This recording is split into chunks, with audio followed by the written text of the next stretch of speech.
feel.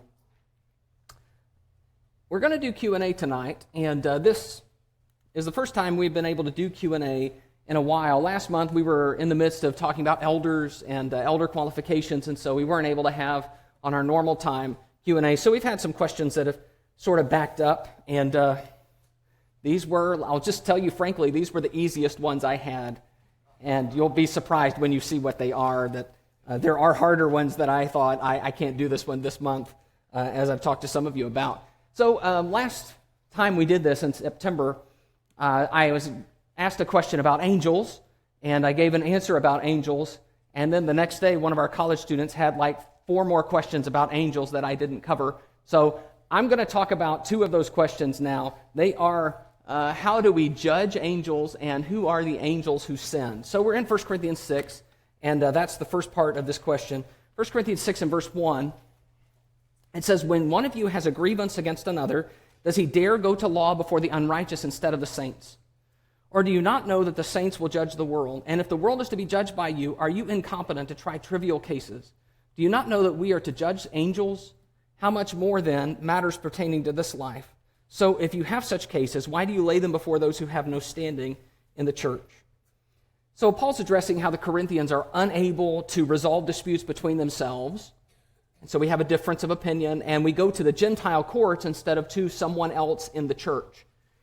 One problem is that we're so determined to get the best of each other that we won't let something go, and he addresses that. But the bigger problem seems to be, why is there nobody in the church who can decide between 2 believers? Why do we have to go outside the church to people whose judgment we think less of? Why is no one here to judge? Christians, Paul says, should be good judges. They should be wise, discriminating people. And Paul stresses that point by talking about in the future, the consummation of the kingdom, we're going to have a judging role.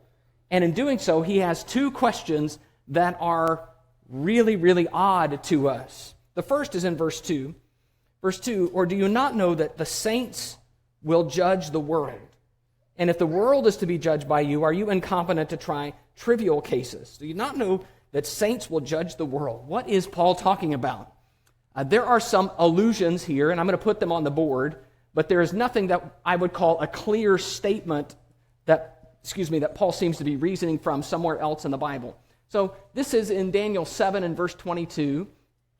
It talks about when the Ancient of Days came, judgment was given for the saints of the Most High, and the time came when the saints possessed the kingdom. This is in the midst of that 4th fearsome beast in Daniel 7 that comes in as attacking the saints. And God finally decides, the Ancient of Days, God comes, and it says he gave judgment. Judgment was given for the saints. If you read that in the Greek text, it's a form that says it can be judgment was given to the saints, which kind of sounds like they were the judges of that 4th kingdom, of that 4th beast. And so some people think that's what Paul's thinking of, is judgment was given to the saints, and so he's saying, do you not know that the saints will judge the world? Jesus says this in Matthew 19:28 to the apostles. Jesus said to them, truly I say to you, in the new world, when the Son of Man will sit on his glorious throne, you who have followed me will also sit on 12 thrones, judging the 12 tribes of Israel. So there's a judgment feature there, but it's pretty clearly given to the apostles. There's 12 thrones to judge the 12 tribes, and so there's some specific meaning he has there for them and their work of judging. But again, that's not fleshed out very well. It's not as if we see what that's going to mean or any larger teaching about the apostles and their judgment, especially not judgment of the 12 specific tribes. That's just not fleshed out for us. In Revelation 2 and verse 26, he says, to him who conquers and who keeps my works till the end, to him I will give authority over the nations, and he will rule them with a rod of iron. Not really a judgment text, but it is about ruling, and it is saying that they're given a function that is a messianic function. That ruling with the rod of iron is a reference back to Psalm 2, which is a Messiah text. So perhaps in some way, we, those who overcome, are given some of the Messiah's authority. And then, by the way, this reference is going to open up a whole other box of questions, but I'm just putting it on here because it says it. This is Revelation 20 and verse 4. Then I saw thrones, and seated on them were those to whom the authority to judge was committed. Also I saw the souls of those who had been beheaded for the testimony of Jesus and for the word of God, and those who had not worshipped the beast or its image and had not received its mark on their foreheads or their hands. They came to life and reigned with Christ for 1,000 years. All right, so I want you to notice that there is someone here who is given authority to judge. It just says seated on them were those to whom the authority to judge was committed. That's not specified in the text. And then there are those who were beheaded for the testimony, those who had not worshiped the beast. They came to life and reigned with Christ. So the reigning there and the judging seem to kind of go together. But again, you see allusions, but you don't really see, here's what this is going to look like. There's just sort of this general sense that as part of our glorification, we will be judges.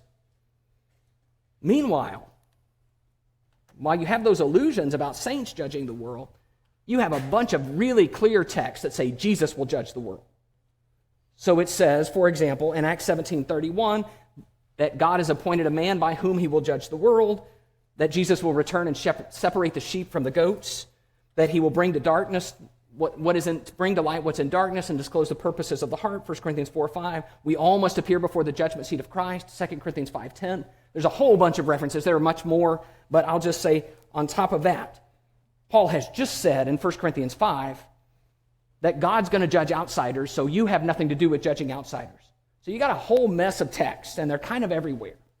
So what do we do with all of that? In my judgment, what he means when he says that we'll judge the world is that Jesus involves people in his judgment in some way when he is judge, either by delegating or trusting or working through his people. Or there is also the possibility that there's a whole bunch of information here that we just don't have yet, so that something is going to happen at some point that we don't know. But I want you to remember the point. The point in this text is not, let's talk all about how saints will judge the world. His point is, if you're going to judge the world, can't you judge your little stuff now? And really, he's giving us perspective on our small disputes with one another, that we should be able to find the difference and settle things in our small disagreements. All right, well, that's all prelude to the question. Verse 3, do you not know that we are to judge angels? How much more then matters pertaining to this life? Well, the bad news is there's less information here than in verse 2. The only connections we have to judging angels are two passages that we're going to look at in just a moment. He says, do you not know that we're to judge angels? Which implies that either they did know this or they should have known this. And I'm not sure exactly how that would be unless Paul had told them something about that, because I don't see anywhere in Scripture that that is referred to, that we're going to judge angels. So here's what we do know. We know there will be a judgment. We know that we will be involved somehow. And because of that, we know that God expects us to be developing judgment skills, that you and I should be able to discern right from wrong and even be able to tell things apart in terms of disagreements between one another. We are being prepared for something. That's Paul's point. And I don't want us to miss that in all the interesting stuff about judging angels. Some people, by the way, before we leave this text, would say that judging angels or judging the world is something that happens as we live lives that condemn the world practically. You know, I show by my life that your life is not following God because mine is, and so it's an indirect kind of judgment. I don't believe that's what's under consideration here, because the judging is so active. He's saying, don't you know how to judge between brethren, which is active. You know, I'm looking at two people and I'm saying, this is right and this is wrong.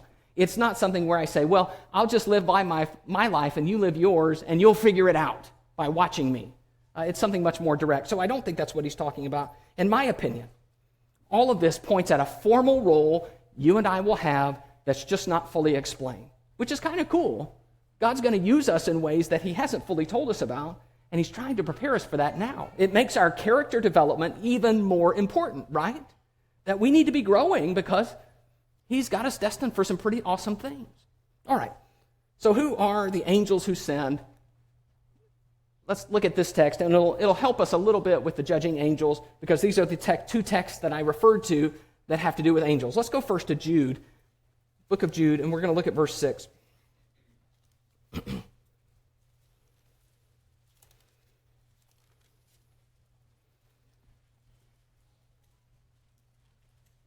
Who are the angels who sinned? How do we judge them?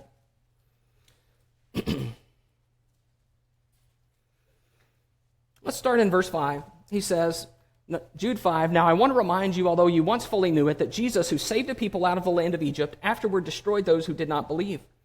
And the angels who did not stay within their own position of authority, but left their proper dwelling, he he is kept in eternal chains under gloomy darkness until the judgment of the great day, just as Sodom and Gomorrah and the surrounding cities, which likewise indulged in sexual immorality and pursued unnatural desire, serve as an example by undergoing a punishment of eternal fire.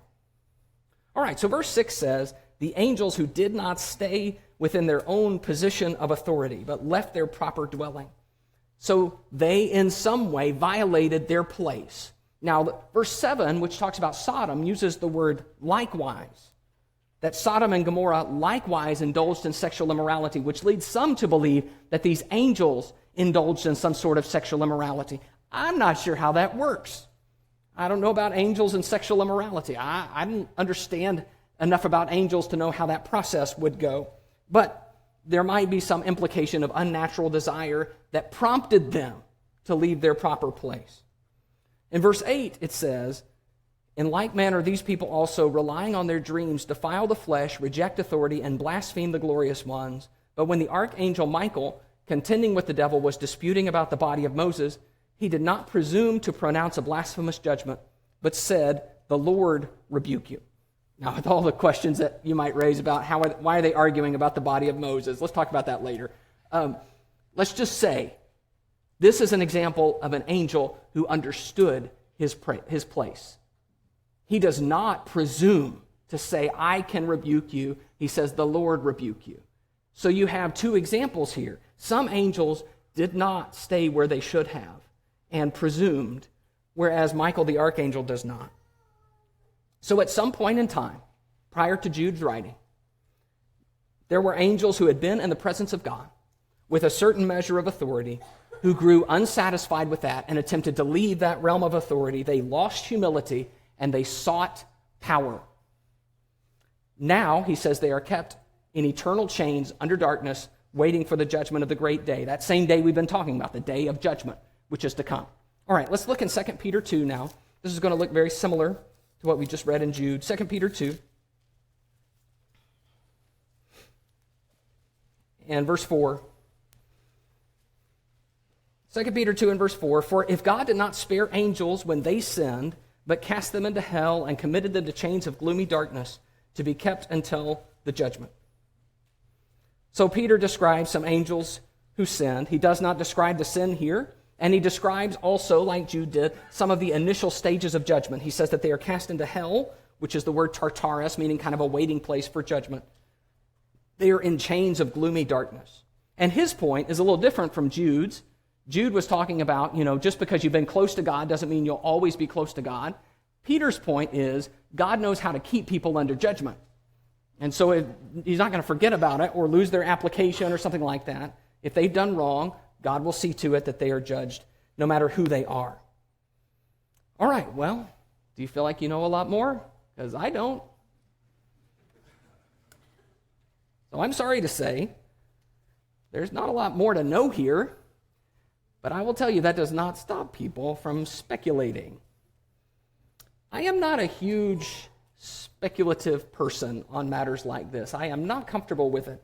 I will tell you that some people tie in this idea of angels leaving their proper domain and rebelling in some way. Some tie it in with Genesis 6, where it says that the sons of God saw the daughters of men, that they were very attractive, and they went into them, and they had children, they were the Nephilim, the giants. And boy, it's a strange text, and there's a lot of questions about that. And so some people say, oh no, that's what this is. Some people tie it in with Satan, who they presume was originally an angel, and that Satan led some sort of rebellion in heaven, and that these angels kind of got swept up in the rebellion, and then God cast them all out of heaven. I will just say, those are, let's call them inferential readings of the text. They're not things that I believe you can safely stand on solid ground with. So let me say what I am comfortable saying, and then we'll move on. Looks to me like God gave angels freedom to resist or rebel against him. And somehow, whatever that looked like, some of them did it. They did not stay in their domain, and now they await judgment. This is where you and I come in. We will be part of that judgment. Do you not know that we will judge angels? I don't know exactly how that's going to work. I assume we'll know a lot more about it later. But where we are now, I think that's what we have to say. God has sort of begun the judgment, and he has put them in chains awaiting the coming judgment, chains of gloomy darkness. And so we someday will have a part of that. So takeaways. First, God expects us to be growing in our judgment. That's first. Second, God has highly honored his children so that you and I can be a part of his work in establishing justice in the world. He didn't have to do that. He could handle it all on his own. But Paul says specifically, no, you are going to be a part of this as a part of your glorification by God. Third, nobody is above the potential of disobeying God. If angels can do it, don't you think you and I can? And there is fear there to say, I don't want to presume that I would never leave my proper domain or pursue things that are not what they should be.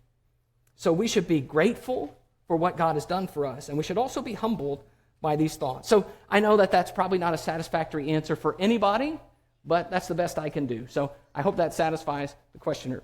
Second, explain the story of the young and old prophet in 1 Kings 13. How is this fair? All right, so let's change gears quite a bit. Go back to 1 Kings chapter 13. I don't know how familiar everyone here is with this story. It is a bit of a strange story. So I'm going to do my best, because the chapter is kind of a long one, to summarize, and then we'll read some bits and pieces of the chapter to give you a feel for what's here and why it can be problematic. So this story occurs in the period of the divided kingdom, right after the kingdom is separated into northern and southern tribes, and right after Jeroboam in the northern kingdom has set up golden calves in Dan and Bethel. And these golden calves are a problem for the entirety of Israel's existence, the northern tribes. So God sends a prophet. He is specified as the young prophet, a young man of God, to go up to cry against this altar. And so he goes. And he prophesies against the altar. Jeroboam, of course, the king, is there. He doesn't like it. And he stretches out his hand to say, seize him, but his hand withers. And so, of course, the prophet heals him, but Jeroboam's attitude changes a little bit, with the withered hand thing. And so he says, hey, why don't you come eat with me? Hey, we're all good now. Sorry about the whole trying to seize you. And the young prophet says, no, I can't. I can't eat or drink anywhere here, and I have to go back by a different way than I came. Okay, sounds good, see you later. But as he's leaving, an older prophet hears about him, and he goes out to meet him and says, hey, God spoke to me and said, you need to come to my house. And the young prophet says, oh, no, I can't do it. Can't eat or drink here. Got to go back by a different way than I came. And the older prophet says, no, I'm a prophet, and God spoke to me. And he said, it's cool. And so he goes with him. And then while he's eating at the old prophet's house, the old prophet actually does receive a message from God and says, sorry, you sinned, and now you're going to die.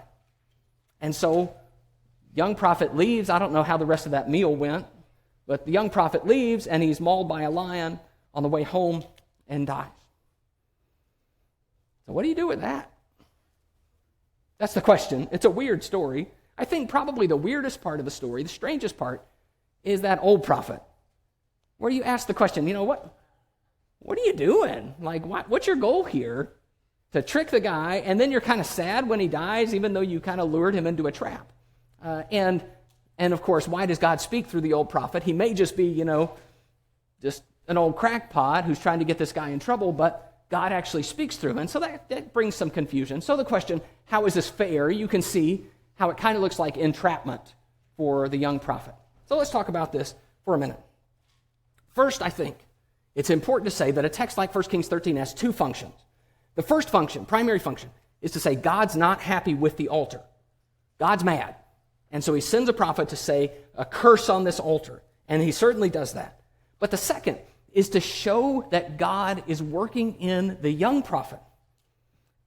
And that through this man that God uses, he has a message about God's desire for faithful obedience. And that's a little different. We're very common, very used to these texts in the prophetic literature that are oracles against something. That happens a lot. But it's not nearly as common for God to use the prophet himself as an object lesson and say, you have to obey this or else you're not a true prophet. So let's look at a few places here. Verse 7 of chapter 13, verse 7.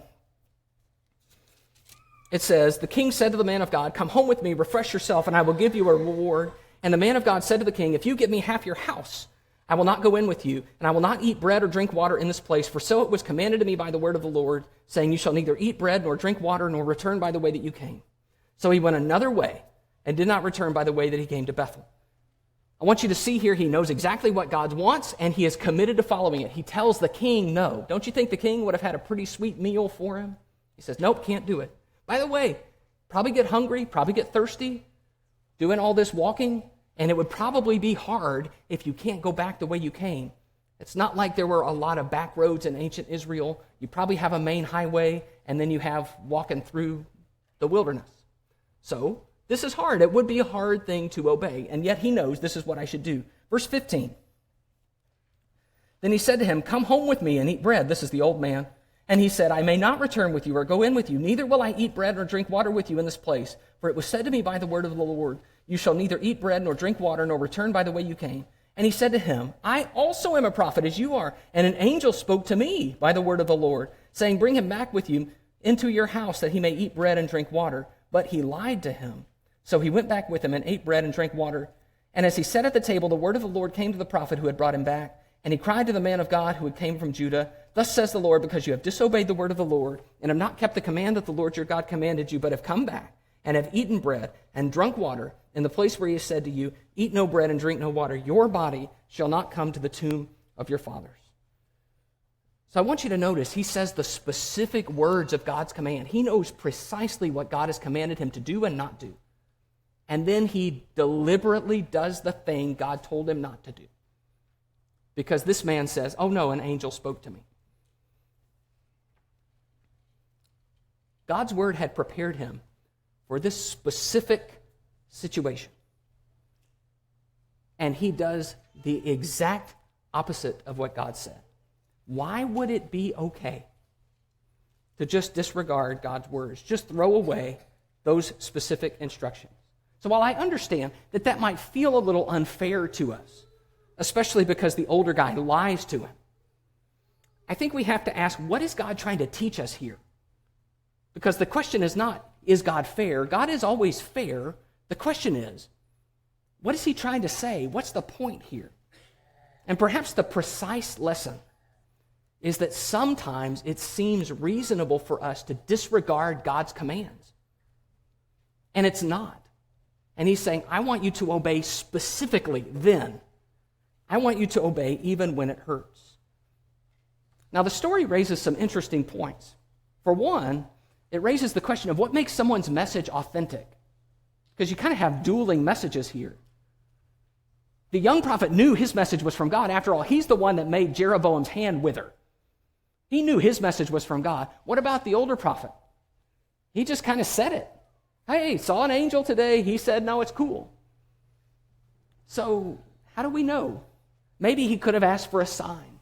Maybe he could have asked for proof. After all, this is a direct refutation of what God had said. So, is God just going to flip-flop like that? Oh, no, it's fine. No, it's fine. No, back and forth, back and forth.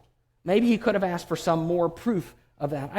I think this is important because in the New Testament we're told don't believe every spirit. Just because somebody says something or has a good argument about something doesn't mean they're right. In fact, there is a standard that we have to hold to where we say, just how do I know this is for sure true?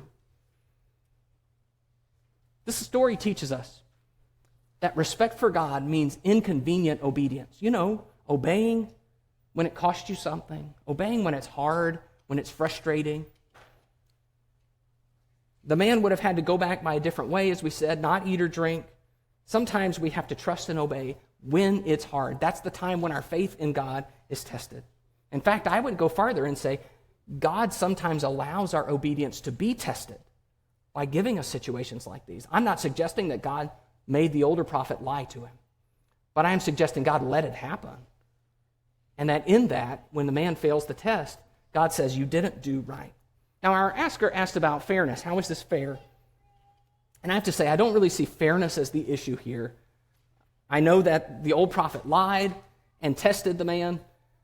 I don't think God is approving of the old prophet. I don't think that there's anything in the text that would say this is a great stand-up guy. After all, he's living in Israel, the northern tribes that have now apostatized, and doesn't seem to be that worked up about it. He's not prophesying against the altar. He has to call somebody from Judah to prophesy against the altar. So I don't think this is a matter of God's cool with the older prophet and mad at the younger prophet. In fact, I think the story strongly emphasizes how sometimes we feel like our actions are justified. But when we see them in the cold light of dawn, it's pretty clear we just did the opposite of what God said. God said, don't eat or drink, and he goes and eats and drinks. And so you have to ask the question, if in the final analysis I've disobeyed God, do all my excuses and all the circumstances really change it? And I think that's what this story leaves us with. So yes, it is a stark story, it is a strange story, and a bit of sad story in my judgment. But that's the way I understand it. All right.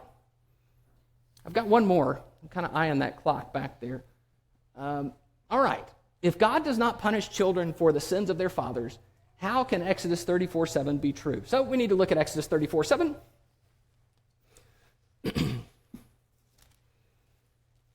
So this is a question about personal accountability before God.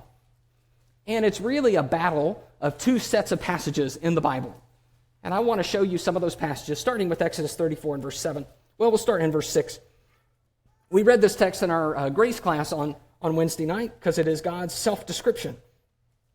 Exodus 34:6, the Lord passed before him and proclaimed, the Lord, a God merciful and gracious, slow to anger, and abounding in steadfast love and faithfulness, keeping steadfast love for thousands, forgiving iniquity and transgression and sin, but who will by no means clear the guilty, visiting the iniquity of the fathers on the children and the children's children to the third and the fourth generation.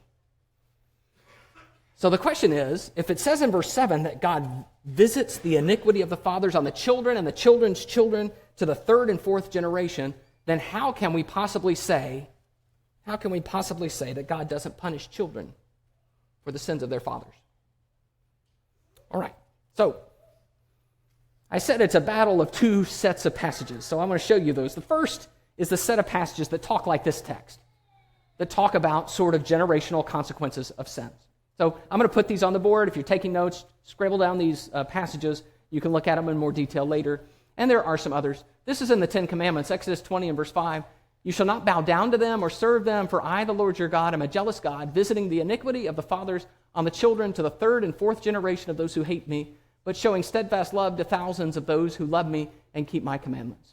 I want you to notice that he specifies here those who hate me and then steadfast love to those who love me. So it's not just that first generation sins and everybody else from then on is punished, but it is instead generations of people who hate him or generations that love him.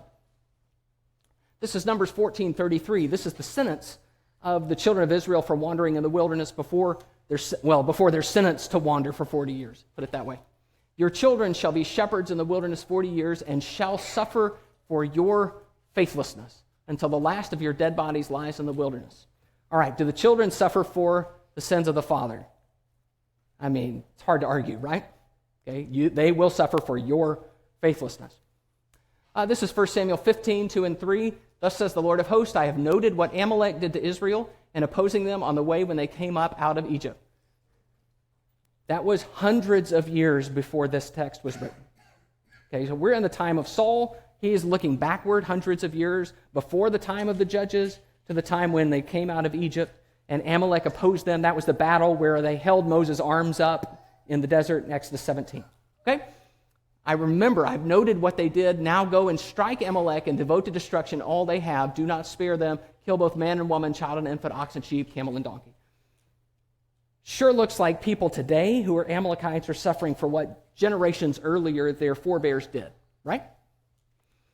2 Samuel 21:1, the Lord said, there is blood guilt on Saul and on his house because he put the Gibeonites to death. Saul is long dead. There's blood guilt on his house. And so some of Saul's sons are going to die.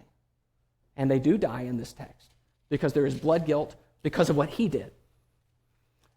2 Kings 23:26, still the Lord did not turn from the burning of his great wrath by which his anger was kindled against Judah because of all the provocations with which Manasseh had provoked him. So God's still angry, great wrath kindled against Judah because of Manasseh, who is dead. Manasseh's dead, God's wrath against Judah, his children, his people, but now a new generation.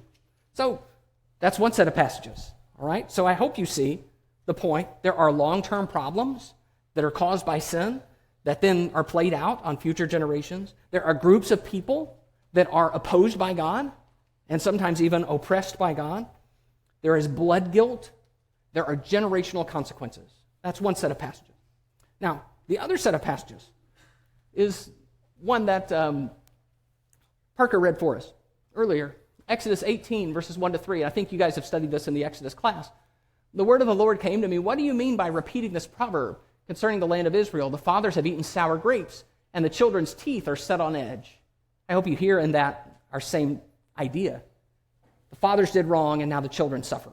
And so it's that same tension. As I live, declares the Lord God, this proverb shall no more be used by you in Israel. The soul who sins, this is down in verse 20, the soul who sins shall die. The son shall not suffer for the iniquity of the father, nor the father for the iniquity of the son. The righteousness of the righteous shall be upon himself, and the wickedness of the wicked shall be upon himself. So you see, we're in a different mind space here. He's saying, no, you're not going to suffer for your dad's sins, and you're not going to suffer for your son's sins. The soul that sins will die. This is Deuteronomy 24:16. Fathers, I didn't underline this because I would have just underlined the whole text. Fathers shall not be put to death because of their children, nor shall children be put to death because of their fathers. Each one shall be put to death for his own sin. I will point out, this is sort of a judicial passage that's saying when someone is in court, you're not going to condemn someone and sentence them to death because of something their dad did or their kid did. Each one dies for his own sin, which, by the way, is the way we do in our judicial system today. And then in 2 Kings 14:6, it says, but he, talking about King Amaziah, did not put to death the children of the murderers according to what is written in the book of the law of Moses, where the Lord commanded, fathers shall not be put to death because of their children, nor shall children be put to death because of their fathers, but each one shall die for his own sin. Quoting that same passage that we just read from Deuteronomy. So, this set of passages has a different point, which is we stand on our own before God. And we all do, and even in some cases, we stand before a human court on our own. So what do you do with that when you have two sets of passages that seem to be fighting? And that's the essence of the question. So now I've explained the question. Are we ready to be done? Or I guess I should probably answer it, right? Let me take a stab. What do we do here? I want to say a few things that are true that I think may shed some light on how we live with attention in these two sets of texts. First, every single one of us lives in a world that was created broadly and specifically by our parents. Broadly, our parents are the ones who lived in the broader world, and especially if we have any contact with our parents at all, our world was formed by them. And so we're going to have good and bad consequences that come as a result of a connection with them. They will undoubtedly influence us in ways good and bad. But there is a difference in the Bible between the consequences of parents' sins and judgment or punishment for their sins. Sometimes we will suffer because our parents do things they shouldn't do. But that is different from saying God is punishing us because our parents were evil. Those are two different matters. We all suffer as a result of other people's sins. Parents are not. And we're going to suffer when people do wrong in our proximity. But that doesn't mean we are being judged. And God is careful to distinguish that. Don't say the fathers ate sour grapes and the children's teeth are set on edge. No, if I want to punish you, I will. The soul that sins, though, that's the one that death comes from me about. But I will also say that there is a real danger that we will continue the legacy of our parents. This is just natural. Exodus 20 stresses, remember we read this, that he will judge to the third and fourth generation of those who hate me, but give steadfast love to thousands for those who love me. Parents who hate God very often raise children who hate God. That does not surprise us. In fact, it is only the opposite that surprises us, and vice versa. If parents who love God raise children who hate God, that surprises us because we expect there to be an influence and a legacy. And I believe that passing down of values is one of the reasons God is so much against the Canaanites and encourages his people Don't compromise. Don't intermarry with the Canaanites. You need to get them out of the land. Because he knows they're going to continue to raise their children, to burn their kids, and commit all kinds of awful atrocities. And he says, no, that's not going to work. That's not the path. And so he says, we're not going to compromise with that. Some of these passages are also about criminal law and justice. And I want to remind you that criminal law is very different from interpersonal stuff. Just think about how the criminal law principle of an eye for an eye, which was a part of the Old Testament court law. An eye for an eye said, if I knock out your eye, you knock out my eye. And it's court sanctioned. Just remember how that goes crazy when we start doing that for ourselves. Not in a court setting. And Jesus speaks against this. He says, you can't just do eye for an eye. You can't take revenge. It can't be in your own hands, or else we'll just have feuds that never end. They just escalate and escalate and escalate. In the same way, if we take a court principle and apply it in all realms of life, it's going to sometimes make a mess out of human relationships. How are we going to possibly figure out where the punishment and consequences for sin begin and end? That's awfully hard. So while we could establish some facts in a court of law, that doesn't mean it's always going to be cut and dry just in everyday relationships. But when God does something, it is always just and fair, even if it doesn't look like a due process, like a court system. There's one more thing, well, two more. This one is tough for Americans.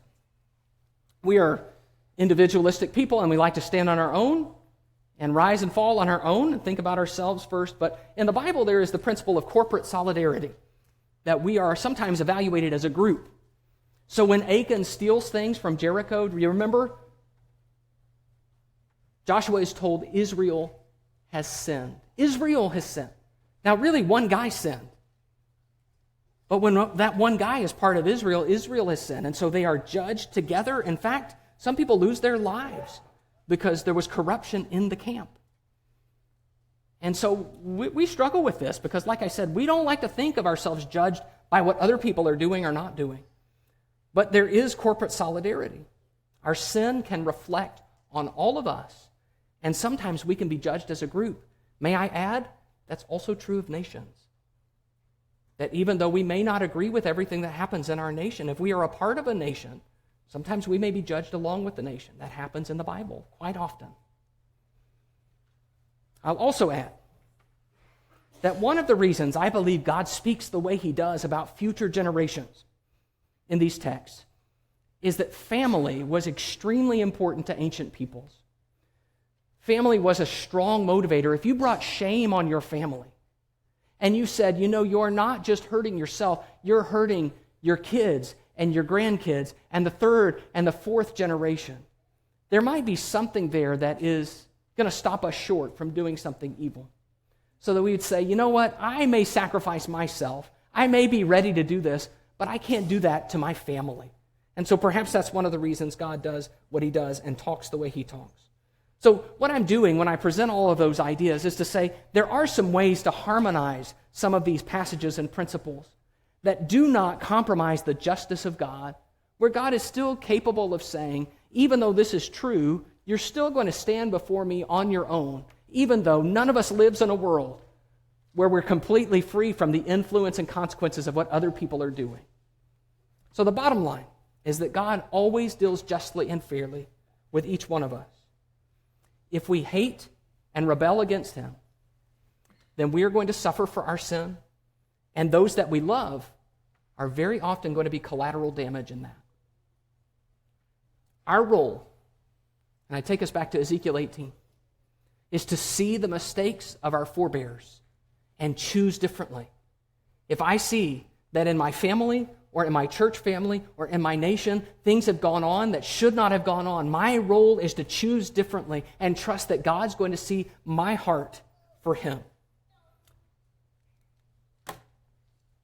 Those were the easiest ones. I appreciate so much, you guys, your patience as we work through this.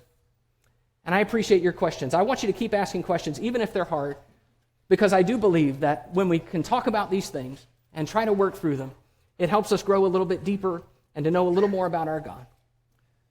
Thank you so much for your attention. This is a time of our service where we offer the invitation.